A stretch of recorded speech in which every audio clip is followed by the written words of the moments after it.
Are you listening? You're a dumbass. Damn.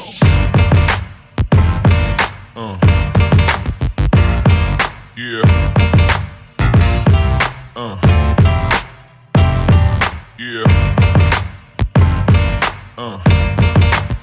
Alright, well, with Thanksgiving upon us right now, it's giving me some time to work on my Fummins again. So, alright, let's go ahead and pause this film for a second. Alright, hello and welcome back to Feasible Productions, a Fummins Build. Please like and subscribe to my videos. I hope you enjoy them. Please leave a message down below. Today in this episode, what we're going to do is go over the wiring harness a little bit. Then we're going to go ahead and get the whole fuel tank area cleaned up, prepped, ready to go for the air dog build. Then what we're going to do is take and get this chassis turned around in the garage and get it ready and prepped for the engine to go in it. Stay tuned to see how this build turns out. Thanks for watching. I've got the wire harness right here. I'm going to take and clean it up. Put some Tessa tape around it. Put some wire loom around it. Get it all cleaned up. Get it to look as good as the Ford wiring harness. And then to top it off, I've gone and pulled the fuel tank off. I've gone and pulled the fuel pump out.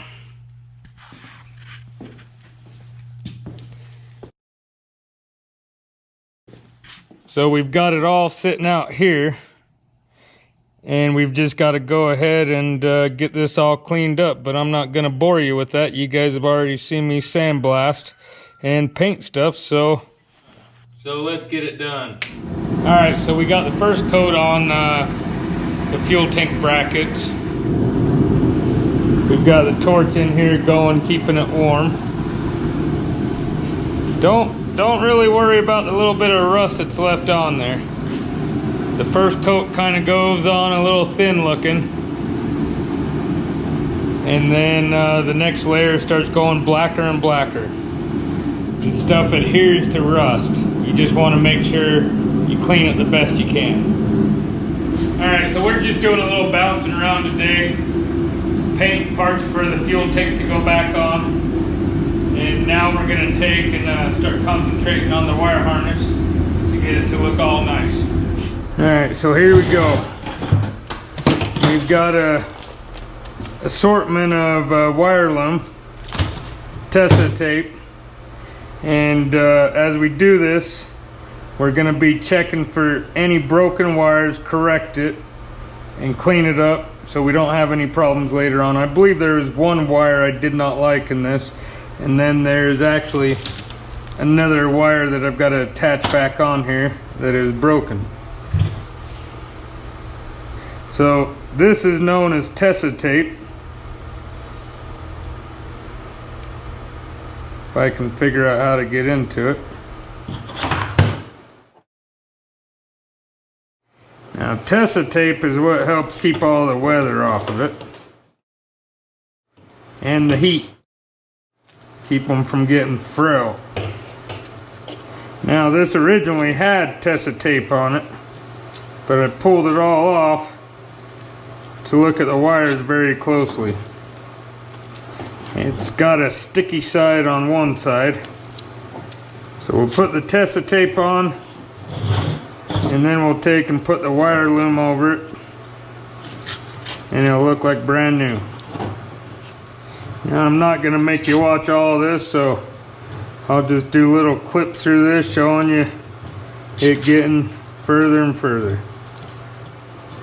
But you put all this money into an engine, you might as well take the time and do it correctly. So like I said, Diesel Conversions, they did a really good job on this, but this is the part you might want to go through yourself and clean up your wires. Wiring harness. Go ahead and clean up your wiring harness. Alright, so we got this special solder fitting. So we're going to take and slide this over.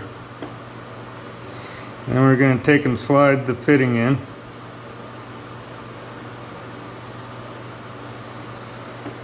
Make sure it's going past the solder area. Take your other wire, push it in there to where they're both overlapping the solder area. Take something, now I'm told you can actually just use a lighter. Heat it up. Just like that, to where the solder just breaks over, melts over both wires. And then, just to be a little bit more protection, take another shrink tubing. There's probably another word for them, I can't remember.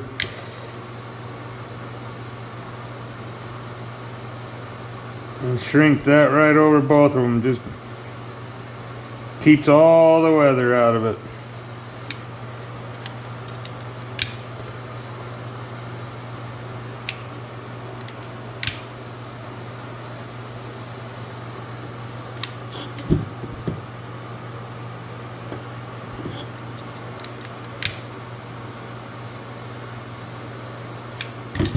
Now continue with the other two. So we've got this one all patched up. Now it's time to start putting some wire loom on it.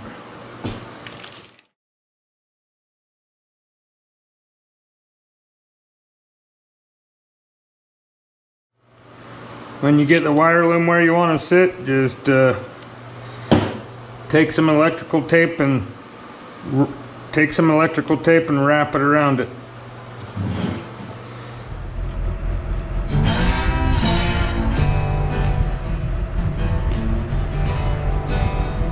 Alright, so what you're watching right here in this clip is I'm taking and getting the chassis flipped around so that it can go in the garage the other direction, so that when the engine hoist is lifting up the engine to put it on the frame to bolt up to the transmission, we're sitting on flat ground so that we don't have to worry about the engine hoist tipping this direction or that direction. We want a nice flat ground for rolling the engine hoist around on. I hope you enjoy.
So we got the new sill put in, it's all lubed up, it's ready for the torque converter. Let's go ahead and put the torque converter in there.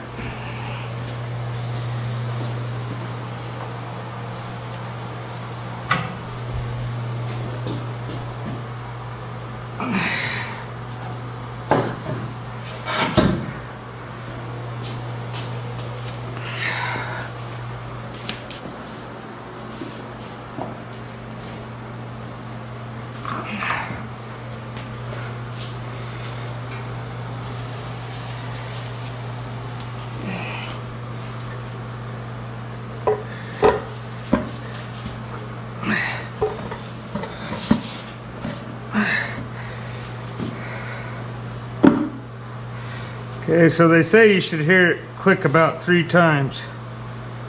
Just keep on spinning it and pushing.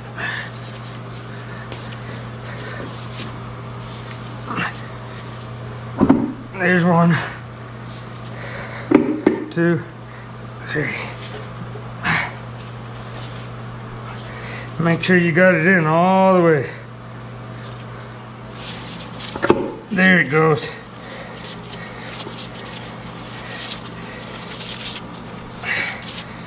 Alright, I believe she's in.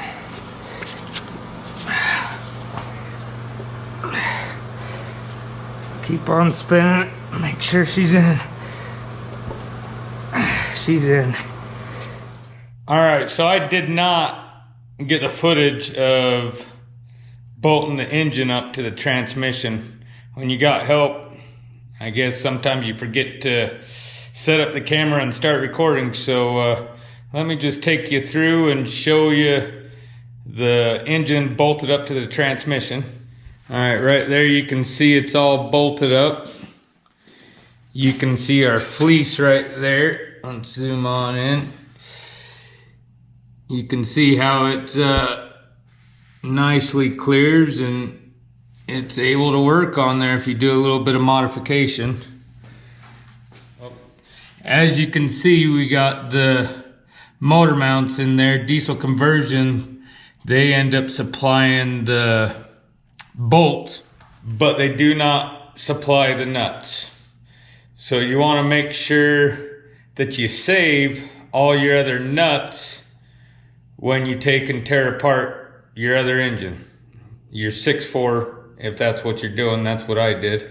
So all the nuts ended up working except for 1, so I had to just go get another one for it. Diesel Conversions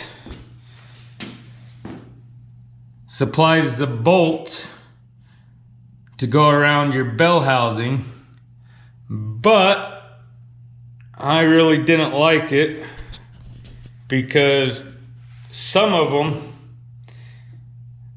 just don't go far enough. So I went and bought some other bolts that probably were about a 1/4 of an inch or 1/2 inch longer.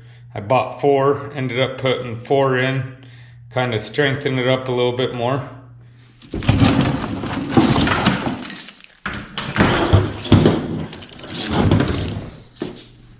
As you can see, we've got the wire harness for the Dodge part, for the Cummins part, all rebuilt. We took and did the Tessa tape. We took some of the wire connections off that we didn't like, and we put the solder connections on, and it's cleaned up very nicely. All those bell housing bolts are on. I just got to torque them down. As you can see right here for the fleece, I didn't want any rubbing to happen on that nice hose right there, so I put a little extra protection around it. I have found with my semi truck that things just seem to like to rub against something else and end up costing you some money when it starts leaking. Got a new fan sitting there. It's not all the way tight. I got to pull it back off because I've got to take and go through here and tighten up all the nuts that go from your torque converter through the flywheel. As you can see, I've got the skid plate all painted up. I've got the brackets all painted up. We've got the fuel tank all cleaned, ready to go. So what we're gonna do today is we're gonna concentrate on putting the air dog on. And now what we're gonna do is put the sump in today. We've got to take and drill a hole in the bottom. And depending on what sump you buy, the hole varies. For this one, is, I believe, 3 1/4. So I've got to take a hole saw and drill a hole through the bottom. Make sure I do it right the first time, because you only get one chance to do it right, or else you'll end up buying you a new fuel tank. So, as I've said, we are putting the Air Dog on. Now there's 2 different brands. There's Air Dog and the Fleece. And I've decided to go with the Air Dog, and basically they're the same company. They're just kind of like Orange County choppers. They're just a family organization or a family company that had discrepancies. Hopefully they weren't anything like Paul Sr. and Paul Jr. throwing shit at each other. Alright, so we've got our mark made. Now we're ready to go ahead and take the hole saw and cut a hole in it. Gotta say, these Milwaukees are quite impressive. Don't know why I didn't buy any sooner. Alright, so we've got it lined up there. Now let's just start working our way in. Alright, no turning back now.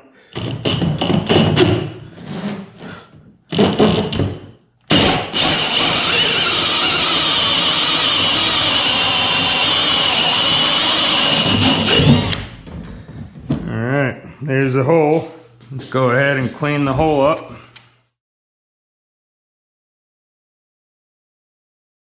I'm not too worried about stuff dropping down in the tank, because I've got to take and clean the inside of the tank.